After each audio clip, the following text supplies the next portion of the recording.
Hyundai Elantra, 6th generation, stop and tail lamp bulb replacement.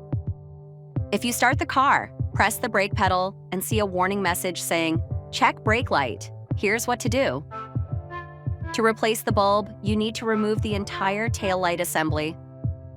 First, open the trunk and find the decorative side panel on the left or right side. Open the panel to access the rear taillight mounting area.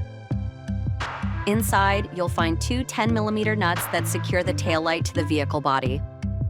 Removing the taillight can sometimes be difficult, so loosen the nuts halfway, as shown in the illustration, and gently tap the studs to free the taillight from its position. After that, fully remove the nuts, disconnect the connector, and take the taillight off the vehicle. Inside the taillight housing, there are several different bulbs. In the illustration, we've highlighted the brake light bulb.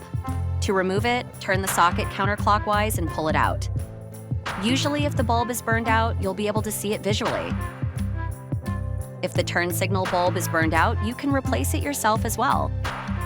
The mounting location is shown in the illustration. Replace the bulb with a new one and reconnect everything in the reverse order. Right after replacing the bulb, the check brake light message may still appear on the dashboard. Press the brake pedal a few times. The system will recheck the lights and the warning should disappear. Thank you for watching. Please subscribe to the channel, and if you'd like to support our projects, you can also become a sponsor.